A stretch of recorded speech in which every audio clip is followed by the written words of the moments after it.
All right, folks, this is Sergio with Angler Chronicles, and I'm here with the legend in Southern California, Ed Martin. He's doing a seminar. What's special about this man? He's been around.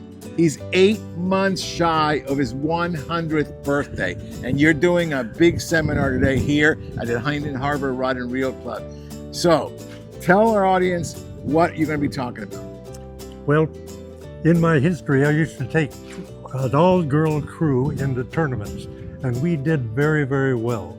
But I found that lately, the girls aren't fishing as much as they used to. So tonight, I'm going to teach them a secret on how to get a marlin to the side of the boat very easily. And the men aren't supposed to listen in to the secret. So I may ask them to step out of the seminar while I tell the ladies the secret. Well, let me tell you something. At Angler Chronicles, we believe in getting the women involved and kids involved. We want that future. And you know, my wife Rhonda's on a lot of our TV shows, and she's caught marlin. So I can't wait for her to see your particular seminar so she gets some pointers. So, folks, you ready? We're going to go in there and get this thing done. Ed? We are ready. Looking forward to it. Thank you very much, Sergio. In fishing tournaments is to get an all-ladies crew, an all-girl crew to enter the tournament with me. My wife will select people that come from our angling clubs, and we've entered many tournaments with an all-girl crew and done very well.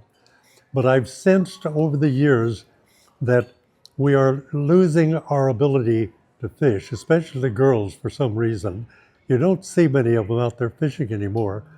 And yet, I've got some pictures up here on the table of tournament wins that my wife has done in Australia and here. We don't really kill fish here so much anymore, but in Australia, they do kill fish. And Betty is 5'1", 5'2", very petite, and she catches fish up to 450 pounds on rod and reels. Many of it stand-up tackle. And there's not a lady here in this room that can't catch a local striped marlin out here just as easily when I tell them the secret. The secret to bringing the marlin in easily is a lever. If you wanted to lift a 100-pound weight and you had a lever like this with the fulcrum here so that you had about a 1 foot to 4 foot lever, that would be a 4 to 1 foot lever. You put 100 pounds here, how much would you have to press down on the end to lift that 100 pounds? Anybody tell me? Well, I'll tell you. 25 pounds. 100 pounds can be lifted with only 25 pounds of effort by pressing down like that. But if the fulcrum is here, 100 plus 25 is 125 pounds of pressure on the fulcrum. Now, you want to lift the fish. You want to lift him with 25 pounds of pull, and you have your hand here and a foot of butt in your rod belt. How much do you have to lift in order to put 25 pounds on the end of the rod? 125 pounds. You've got the 100 pounds here on the belt. So what can you do to take the advantage away from the fish? Well, if you could reach the end of the tip there, you could lift 25 pounds with 25 pounds of lift, but your arms aren't that long. But you can reduce the ratio from 1 to 4 by going up here like this. It becomes maybe 2 to 3. And the other thing is that if you use a fast taper rod, as the rod bends down, it shortens his lever arm, the fish's lever arm. So you might get it to the point where it's a 2 and 2, or a 2 and 2.5. And so you wouldn't have to lift 125 pounds, but maybe you'd have to lift 50 or 60 to put the same pressure on the fish, 25 pounds. And one of the things you can do to learn how to watch your rod and see how much it bends and how much it feels the pressure on your arm is to tie your line off to a cleat or a post or anything, or have somebody with a spring scale, and try to break the line with a rod tip. You can get your balance, you can lean back, and you can take a fast turn. One turn on most reels to get at least 2.5 feet. So what you want to do is lift and turn, lift and turn, lift and turn, lift and turn.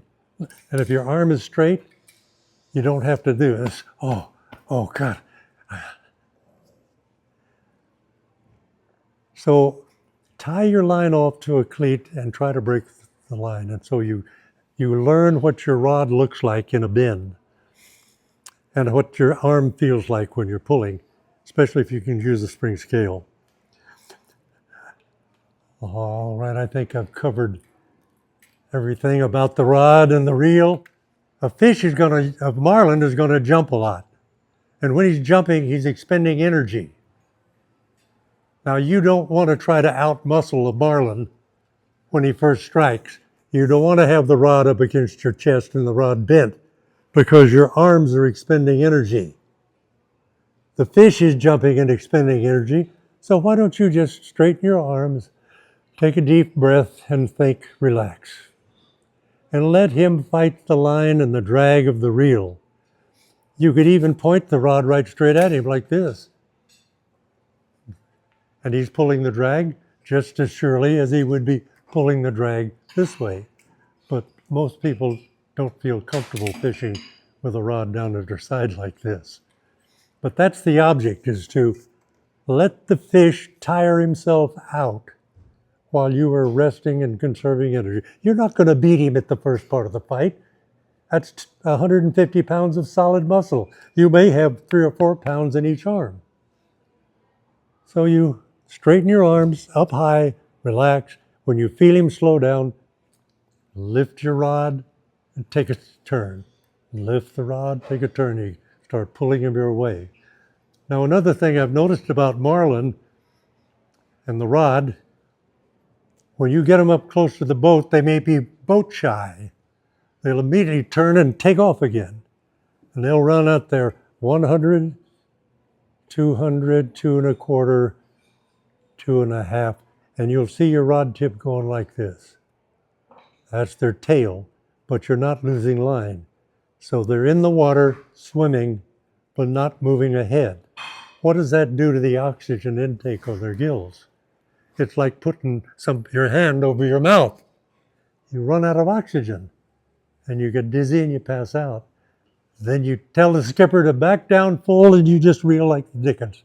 And you come right up on that fish, leader handle takes it, you pull him alongside and he's willing to come in. And you pull him up alongside the boat, grab his bill, reach down and take the barbless marlin lure hook out of his mouth and tag him in the right place and revive him and let him go. I haven't had a barb on my marlin lures since 1975, when I had to have a barbed hook surgically removed from my hand. And you know what? I've got 3 rooms full of trophies, wins on marlin with barbless hooks. The long shank 32007 mustags is what I use in about depending on the size fish, but somewhere between 7 and 9.0 hooks. But I always crush the barbs down, and when you get the fish's bill, you just reach down with your finger and thumb, pull the hook right out. And they don't lose, I don't lose any fish with that. And you know, hooks with barbs on them, when you're fishing for marlin, a long or short shank hook, when you have to take it out with the pliers, you think, boy, you know, you've got to have a barb on your hook to catch these things. Well, you don't. And if you lose a fish on a barbless hook, it's not because the marlin could pucker up his lips lips and spit the hook, you just wasn't hooked in the first place. Every hookup that you've had on a barbed hook doesn't necessarily stay hooked, does it? You lose them, probably because the hook was over the bill and they were fought for a while until it slipped off. A fish is going to stay on if it's hooked in a proper place, whether it has a barb or doesn't have.